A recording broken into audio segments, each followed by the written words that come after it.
सास ने पढ़ी कक्षा 12वीं। पाखी एक मल्टीनेशनल कंपनी में काम करने के साथ सोशल एक्टिविस्ट भी होती है, जो ऑफिस खत्म होने के बाद शाम को घर आकर जरूरतमंद छोटे बच्चों को फ्री में पढ़ाती है। उसकी इस खूबी से बाकी लोगों के साथ सास भी बहुत खुश होती है। तुम सच में बहुत अच्छा काम कर रही हो बेटा। बस ध्यान रखना बच्चे आधे रास्ते में कहीं भटक ना जाए।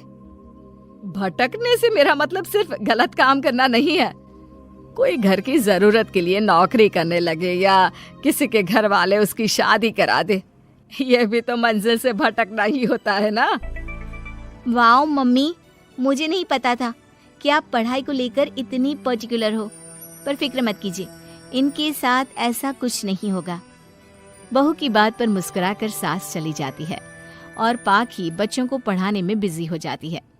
उसी रात पाखी और विराट साथ बैठकर बातें कर रहे होते हैं, जिसमें बहू सास की पढ़ाई को लेकर नजरिए का विराट के सामने जिक्र करती है।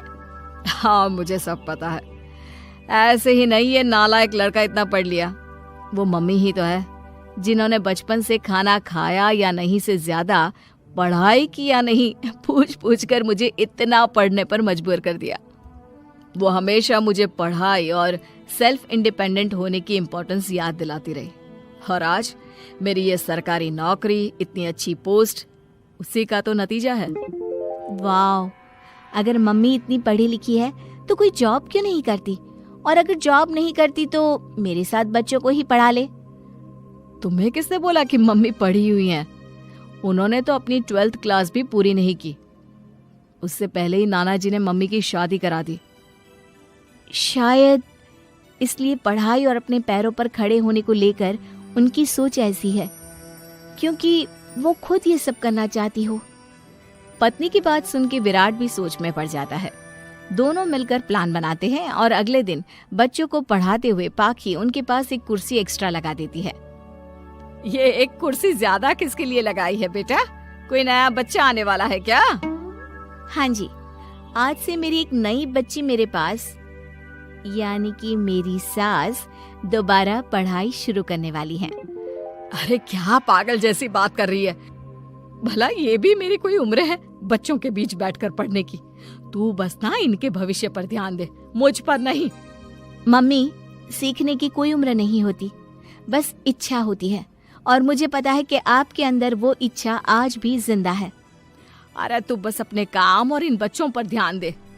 यहाँ बस सबको बोलने से मतलब है, किसी को नहीं सोचना। अगर बात बाहर निकली तो समाज क्या सोचेगा और परिवार का कितना नाम बदनाम होगा। मम्मी, आपने पापा और इस परिवार के बारे में बहुत सोच लिया। सबकी खुशियों के लिए अपने सपने बहुत कुर्बान कर दिए। अब ये वक्त अपने पर ध्यान देने का है।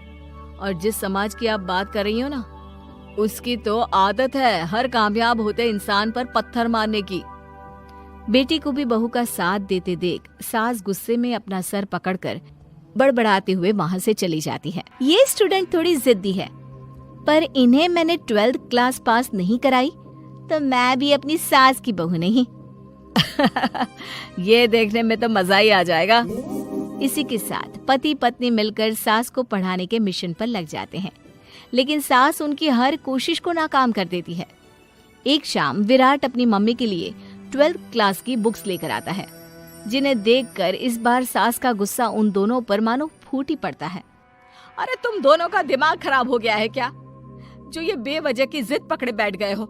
मैंने एक बार बोल दिया ना, मुझे कोई पढ़ाई नहीं करनी। इसके बाद मेरी पढ़ाई को लेकर मुझे घर में कोई जिक्र नहीं चाहिए। पोता पोती पकड़ने की उम्र में किताबें पकड़ूंगी तो अच्छी लगूंगी क्या? अरे परिवार का मजाक बन जाएगा। मम्मी, पोते पोती आप पढ़ने के बाद भी तो खिला सकती हो। और रही मजाक बनाने वाले लोगों की बात, तो उनके पास खुद का कोई सपना होता नहीं, इसलिए दूसरों की उड़ान रोकने की कोशिश करते रहते हैं। बस एक बार माँ, आप कोशिश तो करो। अगर अच्छा नहीं लगा तो हम दोबारा कभी नहीं बोलेंगे। बेटी की बात सुनकर माँ सोच में पड़ जाती है और ये सोचती है कि थोड़े दिन पढ़ लेती हूँ और उसके बाद पढ़ने में अच्छा नहीं लग रहा, ये बोलकर मना कर दूंगी। ऐसी प्लानिंग बनाकर वो पढ़ने के लिए तैयार हो जाती है। मौके का फायदा उठाकर तुरंत वे लोग सास का ओपन से 12th में एडमिशन करा देते हैं। मम्मी, आज से आपकी सारी जिम्मेदारी मेरी। अब तो आपका नाम टॉपर के लिस्ट में आने से कोई नहीं रोक सकता। ये मेरे सीधे बच्चे, इन्हें अंदाजा भी नहीं कि माँ का प्लान क्या है। पाखी सास को पढ़ाना शुरू करती है। दिन बीतते हैं जिसमें धीरे धीरे सास भी कंफर्टेबल होने लगती है, लेकिन फिर पाखी एक सब्जेक्ट पढ़ने के लिए ट्यूशन जाने का सजेशन देती है, जिस पर बहुत गुस्सा, ड्रामा करने और पाखी के लाख बार मनाने के बाद एक बार फिर सास तैयार हो जाती है। थैंक यू मम्मी, आपको नहीं पता कि आपका 12th क्लास पढ़ना हम दोनों के लिए कितना ज़रूरी है। अब ये सिर्फ आपका नहीं, हमारा सपना भी बन गया है।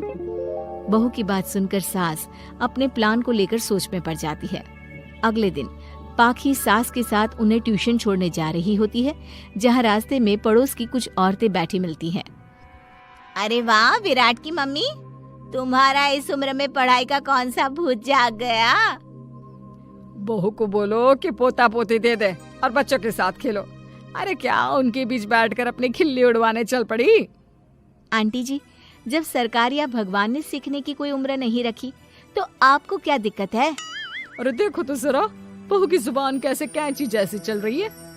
अब सास घर संभालने की जगह इन सब चीजों पर ध्यान रखेगी तो बहू के तो ये हाल होने ही है ना। देखा बहू, इसलिए बोलती थी, अरे खाली दिमाग वालों से बहस नहीं करनी चाहिए, क्योंकि वो जब भी मुंह खोलेंगे गू ही बोलेंगे। उदाहरण तो तुमने अभी देख लिया। वैसे बहन, मैं तो अपना सपना पूरा कर लूंगी, लेकिन क्या यहाँ बैठकर पंचायत करने के अलावा तुम लोगों का कोई दूसरा सपना भी है। सारी औरतें चुप हो जाती हैं और सास बहू चले जाते हैं। अब सास के अंदर पढ़ने की इच्छा जाग उठती है और वो अपना प्लान छोड़ मन लगाकर पढ़ाई करना शुरू कर देती है। देखते ही देखते 1 साल बीतता है और बोर्ड एग्जाम शुरू हो जाते हैं। मम्मी, एग्जाम के लिए जाने से पहले जल्दी से ये दही शक्कर खा लो। अरे चल पागल, ये सब बच्चों के लिए होता है। अभी आप भी हमारे लिए स्कूल में एग्जाम देने वाली बच्ची ही तो हो। बच्चों का प्यार देखकर सासू माँ खुश हो जाती है और दही शक्कर खाकर विराट के साथ घर से निकल जाती है, जो मम्मी को एग्जाम सेंटर पर छोड़ ऑफिस चला जाता है।